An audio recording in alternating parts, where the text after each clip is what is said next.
The Tale of Two Cities project has been a passion of mine. I've been in education for 45 years, and this program has been the highlight of my career. 9/11 has brought two very diverse school districts together, and remembering that horrific day. And over the years, I personally have gained so many personal friends in Allen, Texas. I feel often that they are part of my family. And I'm going to tell you, as a New Jersey fireman, the idea that people in Texas cared about us opened my eyes. Sure. But 9/11, all the country paid attention to what was happening up here. And the fact that your schoolmates, your alumni cared enough to come up here and find out about us and what was happening, it meant a lot. It meant we weren't alone.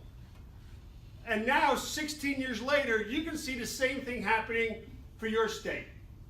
As you guys go through Hurricane Harvey, as Florida deals with Hurricane Irma, there are police, fire, and EMS workers from New York and New Jersey, in Texas, in Florida, because we've never forgotten. People took care of us during that time, and that's the thing we will always remember. That's what it means not to forget. That's why we have a service on Pearl Harbor Day, right? And that's why we have a service on 9/11. To give real meaning to the words, never forget. The United States was under attack, killing nearly 3,000 Americans. Who would have thought that these tragic events would link two high schools over 1,500 miles apart in what has evolved into the Tale of Two Cities program? Prompted by curiosity, concern, and caring, students from Allen, Texas High School expressed a desire to converse with students in the Northeast, within close proximity to New York City. Students felt a need to share their emotions, find out how the events were affecting daily life in the Northeast, and searching for answers to the many questions they had. The partnership has created opportunities for students that they may have never had. So today we not only commemorate those lost on 9/11, but celebrate a special relationship between Allen High School and Linden High School, which grew from the horrific event. So we actually watched the second plane hit while our co-workers were in the building. And we were trying to get them out and just to leave everything behind. And luckily we only lost 2 people from my company. When the buildings came down, my husband was right diagonally across in Liberty Park. And he heard it before he saw it. And he just turned around to take off, to run away, and he got almost a half a block. He didn't get enough to get covered, and the building came down on him. And he was lucky enough to roll under a cargo van and pull his shirt up so that he can try and filter out. A couple hours later, we made it to the sides of Manhattan, where all of the ferries, private boats, were just coming to get people off the island. And the army was there with machine guns to keep order, and yet there was no panic. If you've been in Manhattan, you understand like how the noise is, and it's like that all the time. But that day, it was silent. There was no sound. There were no cars moving. There was nobody yelling and screaming anymore. Just silent. In the days and weeks that came, we found out who of our friends we lost. And I think something like this really helps keep the memory alive of the people we lost. And to know that we turned something bad into something that was positive and continues to grow, develop, and impacts the generations to come. I mean, we had great experiences with the kids in Texas, both when they came here, when we went there. You know, we turned what marked our generation or our class year, you know, tragedy marked our year, but we turned it into a positive experience, and we definitely never forget.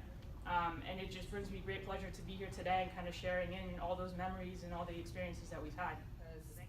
my family was impacted, but luckily those that I love are still alive, but not everyone else can say the same. My uncle worked very close to the towers, and we were at wit's end trying to figure out if he was okay. We didn't find out until after midnight that night, and that feeling of not knowing and trying to figure out and get in contact with someone who knew if he was okay was the worst pain that you could feel.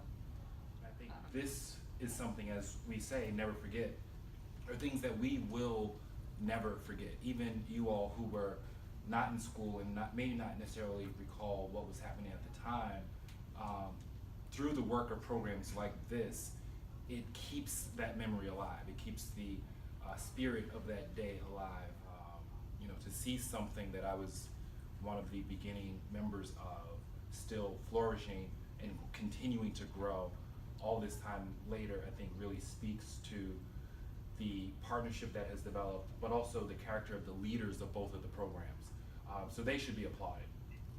And I'll never forget, my grandfather told me that he watched them go up and he watched them go down from work. He saw them being built, and then he saw them crumble down, which was really sad, and it hit home because, like everyone said, it's so close to our house. But I really believe that this program is an amazing experience, and you get to form great connections, and I hope that this program lives on forever, and I hope that you guys could tell your children about it. And so Union County sent about 30 pieces of fire equipment into New York City within hours of the event. Middlesex County, just south of us, also sent 30-something units.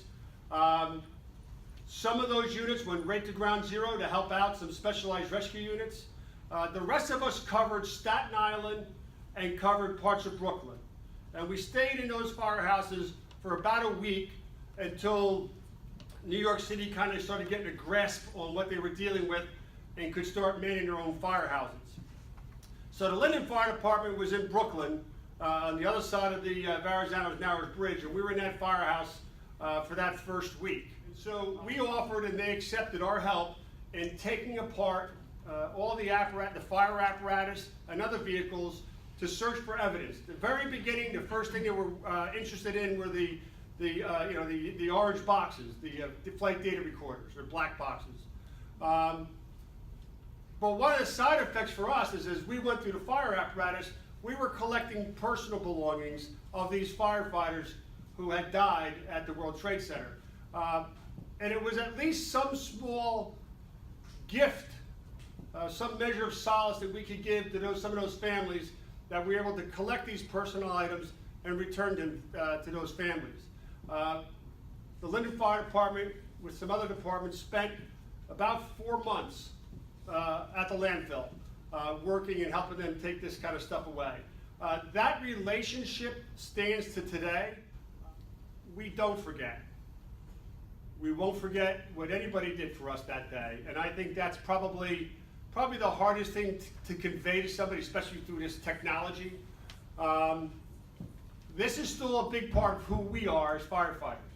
I'm sure in every world, every culture, every society, they have these kind of events that stay with you. For us, it is this. This becomes our National Day of Mourning in the Fire Service. We take a little bit of pride and some consolation that we were able to help in a very small way to help New York get through those days.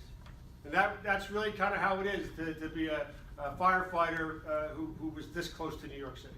Thanks.